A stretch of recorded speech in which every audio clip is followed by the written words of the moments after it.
I was warned time and time again, don't go to Cambodia, don't go to Cambodia. It's a bad place, it's this, it's that. Scamming and theft and things like that. Number one thing was safety. You know, you're gonna go there, something's gonna happen to you, you're gonna get kidnapped, sold. Like, I think one of the things people think is that is Cambodian women are just, they think of you like as a walking ATM. There's so many people that watch videos on YouTube, they watch one video and it mentions a bad incident and people say, oh, I'm not going. Oh, Cambodia is so backwoods, you know, or Cambodia is so like undeveloped. Where are they getting this information from? Why is it like this? Banking is a huge deal here. QR codes and banking apps and cashless transactions where you don't have to worry about money. The quality of life is just so much better. I'm telling you, man, like. I've never been in a country that the people love deeper than they do here. It's an amazing spot. Like, it's just So today's video is about the common misconceptions about Cambodia. What do people get wrong about Cambodia, what they have heard, and of course what they have seen. So I have here with me the expats who has been living in Cambodia for the past few years. So they're going to share their experience living in Cambodia, what they think people get wrong about the country and the people. And mind you, this is their own experience, and I believe everyone is entitled to their own opinion. And if you think that there's something that is mixing out, and you want to correct or you want to add, please do that in the comment section. And again, I must say thank you for always watching, liking, commenting. I appreciate. If you're living in Cambodia and you want to share your story on my channel, please feel free to reach out. I'll be happy to share your story. And yeah, so let's go back to the video. What do you think is the misconceptions of Cambodia, like what most people don't get about Cambodia and the people? The misconception is what's been a misconception of Cambodia since I was a child, and that it's a dangerous place. It's not. Even in the constant barrage of media that we've been getting over the last few months, the misconception is that the Cambodian people are violent and angry and hateful, and it's anything but that. It's a country that has love in its heart, and it puts it forth every minute of every day. And I was warned time and time again, don't go to Cambodia, don't go to Cambodia. It's a bad place, it's this, it's that. And I didn't listen because I don't care what other people say. I have to visit a place for me. And the moment I got off the bus in Cambodia, I was wrapped in love. And that never stopped, and it will never stop, because I've never been in a country that the people love deeper than they do here. It's an amazing spot. Like, it's just with the recent issue that happened with Thailand, my biggest concern was the fact that all the media that I saw, all the Western outlets were not coming to Cambodia to give a viewpoint from being in Cambodia. As a person from away that is here, that just was so passionate about being here and loving it. And that when this happened, I was in shock and like, what is happening? Why is this happening? And then when I started seeing the media stuff, and I was like, wait, that's not anything like what people are like here. Where are they getting this information from? Why is it like this?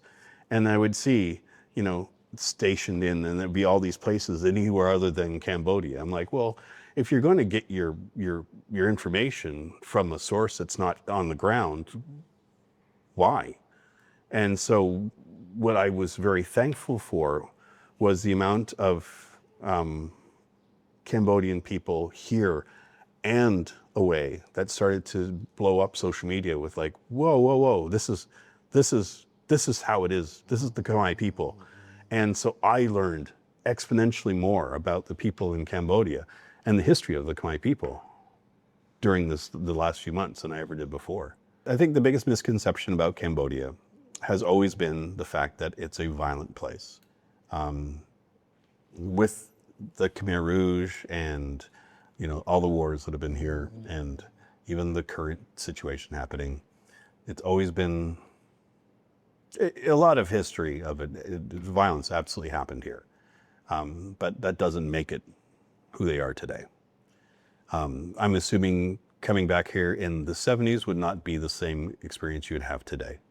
So I can understand some of the misconceptions, because we tend to think of things like, I'm still thinking of my life as when I was growing up in the 80s.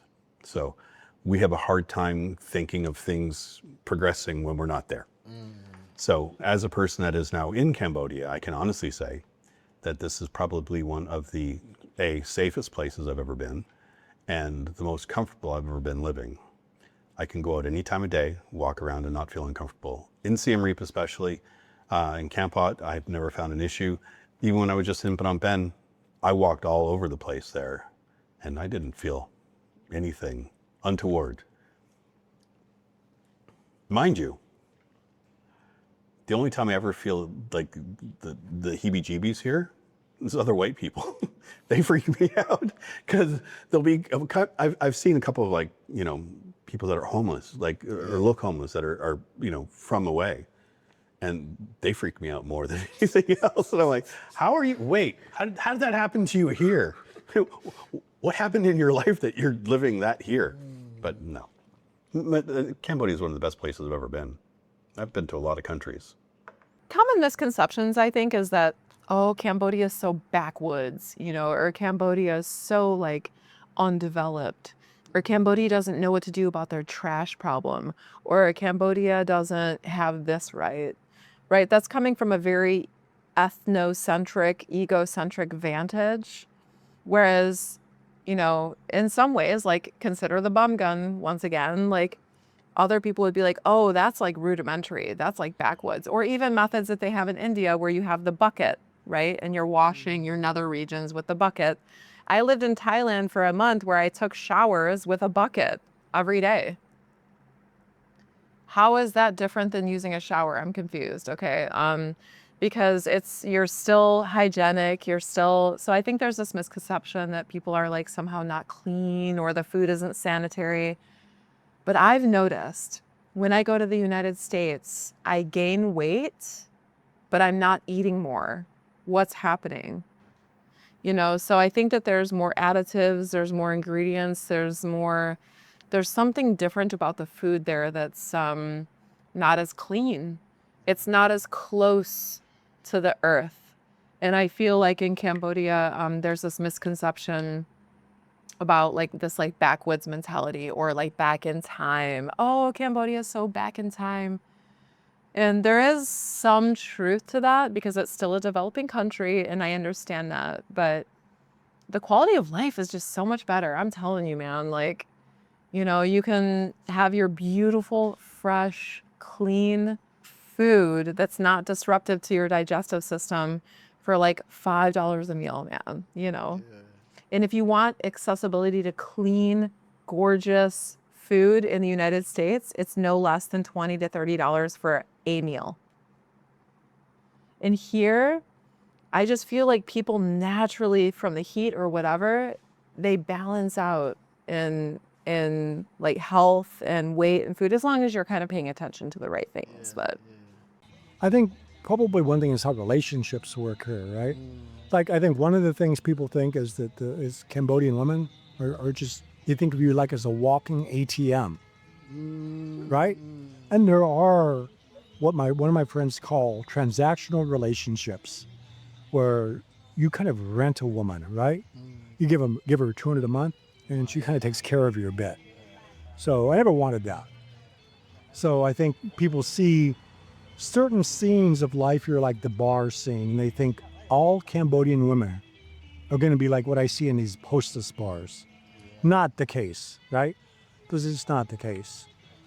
And they think they're all, you know, there's people in the West think it's going to be backwards or third world or undeveloped. And it's not that way here. You know, in many ways, this place is more developed. Like I was thinking about banking, you know, like banking is a huge deal here. QR codes and banking apps and cashless transactions where you don't have to worry about money. Big deal, right? And I think other things, you know, people think they're going to suffer for things like routine medical care. Not specialist care, but I don't know, like I thought I broke my ankle once and went to the hospital here, and the guy did an interview in an MRI and charged me $100, this French doctor. And I was done. Going to the dentist here is not a good pun, but it's kind of painless, right? Dentists are really good here. Getting eyeglasses, really good here. All the things that you might think don't work here, they actually do work here. Some things you may find out you have to pay a little more for, like doctors. Yeah. But I think for the most part, things are not the way you might think they're going to be, because you think this is a developing country, and it's really not. That used to be a long time ago, but now I think Cambodia's come a long way when you consider where they were, So, and I think people have misconceptions about culture here and about society, and this is a really ancient culture. It's been around a long time.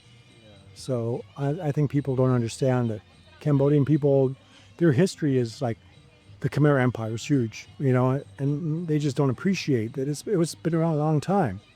So, and I don't know, there's probably others. I think travel here is one. I think, coming here, you think it's going to be difficult to get around, and it's not. As long as you're willing to be patient on buses or driving, it's not hard to get around here. Yeah, I think when you get here, you're faced with the Western mindset. I think people are just challenged immediately because all the things they thought were things aren't things. And maybe a thing they never thought of is a thing. So it's like different. Some of the misconceptions are, I think, due to I don't know. I don't want to use the term propaganda of the West or rival countries, but just the idea that it's not safe. This is, again, it's a very safe place, but people think, I'm going to get kidnapped and sold into some, scam call center or something. And I think people are frightened by these horror stories that other people have told. I think that people are oftentimes off-put by facing real poverty and what it looks like to witness that firsthand. When you witness people that have nothing, struggling to feed their kids, how that makes any humane person feel in their heart, that's very difficult for a lot of us, not just from the West, but anywhere in the world that don't live like that, to have to witness. I think that's a big thing here, because when it comes to poverty, here there are extreme cases of it. People really don't have enough nutrition. They don't have the money to educate their children. For me, that's difficult. It's still difficult. After being here this long, I really love these people. I really love this nation. And it cuts at my heart to see that. And I think that with tourists and visitors who come here and they experience that for the first time, just how real it feels to witness that, I think that's what is off-putting to some people. But I've heard a lot of people talk about scamming and theft and things like that, but I just haven't witnessed that as much here. I would say that it would happen from time to time, but it wouldn't happen enough that I would tell people, hey, if you go to Cambodia, be careful, you might have your stuff stolen or somebody might try to scam you for money. So I remember Mum and Dad, when I was telling him coming to Cambodia, and the misconception they had, not knowing Cambodia, all they knew was the Khmer Rouge. Everyone here knows about the Khmer Rouge. The mass genocide, an absolutely horrific time. So number one thing was safety. You're going to go there, something's going to happen to you, you're going to get kidnapped, sold. I'm probably worth $50. Someone kidnap me and take me, $50 to sell. I'm very cheap. This whole conception through the media, through what's been spread about Cambodia is not true. Siem Reap is incredibly safe. When I was doing a painting, the Hanuman painting here on the wall and the monkeys, I left my phone, my expensive camera, my GoPro. I left it and I drove away to buy some more paint. I left it in the sun. No one stole it, no one took anything. Siem Reap has been the most safe place I've ever visited. Safer than London, safer than Oxford. So yeah, extremely safe. Saying that, and I believe in being open and real, if you come here and you get involved in drugs, you start going to bars and causing trouble, then it's a different situation. But for the average person who wants to come and enjoy Siem Reap, it's amazing. For me, the main misconceptions are that this is maybe a dangerous country, that it's underdeveloped, but that's completely false. If you look at Phnom Penh, you know, I would say it's a safe city. Not as safe as Siem Reap. I think Siem Reap's far safer, but Phnom Penh's a city that's getting bigger and bigger. But so many people, they watch videos on YouTube, they watch one video and it mentions a bad incident and people say, oh, I'm not going. I think you've got to give Southeast Asia, especially Cambodia, a chance. Cambodia is just amazing. You look around here, look how vibrant it is. Look at the restaurants, look at the big smiles on the people's faces. Jet2 holiday. Okay, sorry to cut you off. I wanted to No, get it's a okay. bit smile. Yeah, so this is obviously the centre of Pub Street. And this is where I drink. So if you see over here, that's Red Piano. That's famous because it's where Angelina Jolie came when they were making Tomb Raider. She used to drink over there. So I drink there. Hopefully one day Angelina will come back. But it's nice there, cheap beers. We're heading down towards I think it's called the Old Market, Sa Cha, I think it's called. And there's pubs galore, like anything you want is in this area. You want food, you get food. If you want cheap drinks, you've got cheap drinks. And it's visually amazing, I just love it. And that's Beatniks, that's another bar that's very famous. Yeah.